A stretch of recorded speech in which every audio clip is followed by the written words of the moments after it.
Hello welcome to ಜಮ್ದಿ topic. ನಿನ್ನೆ ಅಷ್ಟೇ ಮಾರ್ಟಿನ್ ಟ್ರೈಲರ್ ನ ನೋಡ್ಕೊಂಡ್ ಬಂದೆ. ಅದು ಎಲ್ಲ ಅನ್ಕೊಂತೀರಾ? ಅದು ಥಿಯೇಟರ್ ಅಲ್ಲಿ. ಹೌದು, ಎಲ್ಲರಿಗೂ ಗೊತ್ತಿರೋ ತರ ಮಾರ್ಟಿನ್ ಟ್ರೈಲರ್ ನ ಥಿಯೇಟರ್ ಗಳಲ್ಲಿ ರಿಲೀಸ್ ಮಾಡಿದ್ರು. ಹಾಗೆ ನಾನು ತುಂಬಾ ಎಕ್ಸೈಟ್ ಆಗಿ ಮಾರ್ಟಿನ್ ಟ್ರೈಲರ್ ನ ನಾನು ಥಿಯೇಟರ್ ಅಲ್ಲೇ ನೋಡ್ಬೇಕು ಅಂತ 100 ರೂಪಾಯಿ ಕೊಟ್ಟು ವೀರೇಶ್ ಚಿತ್ರಮಂದಿರದಲ್ಲಿ ಹೋದೆ. ಏನ್ ಗುರು ಆ ಕ್ರೇಜು, ಅಬ್ಬಬ್ಬಬ್ಬಬ್ಬಾ, ನಾನಂತೂ ಶಾಕ್ ಆಗ್ಬಿಟ್ಟೆ. ಯಾಕಪ್ಪ ಅಂದ್ರೆ ಮಾಡ್ತಿರೋ 5ನೇ ಸಿನಿಮಾಕ್ಕೆ ಈ ತರ ಸ್ಟಾರ್ಡಮ್ ಇರೋದು ನಾನು ಯಾವ ಸ್ಟಾರ್ ಗಳಿಗೂ ನೋಡಿಲ್ಲ. ನಾನು ತುಂಬಾ ಎಕ್ಸ್ಪೆಕ್ಟೇಷನ್ ಅಂತೂ ಇಟ್ಕೊಂಡು ಹೋಗಿರ್ಲಿಲ್ಲ. ಯಾಕಪ್ಪ ಅಂದ್ರೆ ಇದು ಜಸ್ಟ್ ಟ್ರೈಲರ್ ಅಂತ. ಆದ್ರೆ ನಂಗೆ ಅದು ಟ್ರೈಲರ್ ಅಂತ ಫೀಲ್ ಆಗಿಲ್ಲ. ನಂಗೆ ಫಸ್ಟ್ ಡೇ ಫಸ್ಟ್ ಶೋ ಅಂತಾನೆ ಫೀಲ್ ಆಯ್ತು. ಯಾಕಂದ್ರೆ ಆ ಕ್ರೇಜು, ಆ ಫ್ಯಾಂಡಮ್ ಅಂತೂ ಅಬ್ಬಬ್ಬಬ್ಬಬ್ಬಾ ಏನಂತೀರಾ. ಯಾಕಂದ್ರೆ ಆ ಕ್ರೌಡ್ ಕೂಡ ಹಾಗೆ ಇತ್ತು, ಹೌಸ್ ಫುಲ್.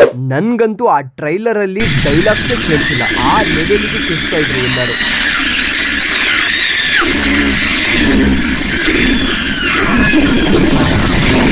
ಇನ್ನ ಟ್ರೈಲರ್ ಬಗ್ಗೆ ಹೇಳೋದಾದ್ರೆ ಅಬ್ಬಬ್ಬಬ್ಬಾ ಏನ್ ಹೇಳ್ತೀರಾ ಟ್ರೈಲರ್ ಬಗ್ಗೆ. ನೆಕ್ಸ್ಟ್ ಲೆವೆಲ್ ಗುರು.